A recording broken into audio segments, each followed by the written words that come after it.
नित्या, हाँ। दिल्ली गवर्नमेंट कह रही है कि वो आर्टिफिशियल रेन करवाएगी। इसका क्या मतलब है? अब क्या हवा में भी शावर लगेगा क्या? आर्टिफिशियल रेन को हम समझते हैं।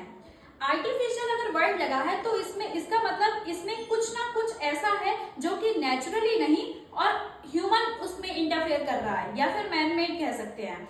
तो इसको समझने के लिए हमें सबसे पहले कॉन्सेप्ट समझना होगा रेन का। रेन, बारिश कैसे होती है?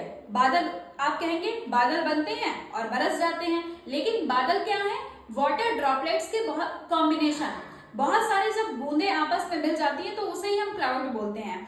और जो बूंद बनती है, जो वाटर ड्रॉपलेट रेडी होता है, उसको किसी ना किसी सपोर्ट की जरूरत होती है। जब एयर सैचुरेटेड हो जाती है तब वो वेपर से लिक्विड के फॉर्म में आने के लिए तैयार हो जाती है, लेकिन वेपर से लिक्विड के आने में उसको एक सपोर्ट की जरूरत होती है।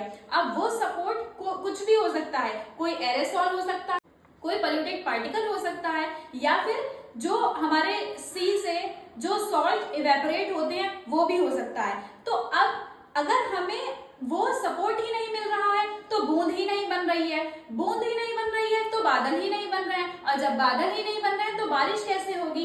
तो हम क्या करते हैं, हेलीकॉप्टर से उस सपोर्ट सिल्वर आयोडाइड एक होता है केमिकल, उसको हम स्प्रे कर देते हैं। उससे क्या होता है, जो सैचुरेटेड एयर है उसको एक सपोर्ट मिल जाता है, तो वो वेपर से लिक्विड के फॉर्म में आने के लिए तैयार हो जाती है और वाटर ड्रॉपलेट बन जाती है, और वाटर ड्रॉपलेट का ही कॉम्बिनेशन को क्लाउड बोलते हैं और वो बरस जाते हैं। अब बात अगर दिल्ली की करें, अब आप लोग बोलेंगे दिल्ली में तो बहुत सारा पोल्यूशन है, फिर पोल्यूटेड पार्टिकल्स की कमी क्या है? दिल्ली में पोल्यूशन लैंड पे है, ट्रोपोस्फेयर पे नहीं है। ट्रोपोस्फेयर पे ऐसा कुछ कमी हो रही है जिस वजह से वहां पे वाटर ड्रॉपलेट्स नहीं इकट्ठा हो पा रही है, बादल नहीं बन पा रहे हैं। दिल्ली गवर्नमेंट ने ये डिसाइड किया है कि क्लाउड सीडिंग की हेल्प से सिल्वर आयोडाइड को स्प्रे करवा के, जिससे कि वाटर ड्रॉपलेट्स को बेस मिलेगा और क्लाउड बनेंगे, फिर जो बारिश होगी उसको आर्टिफिशियल रेन बोलते हैं।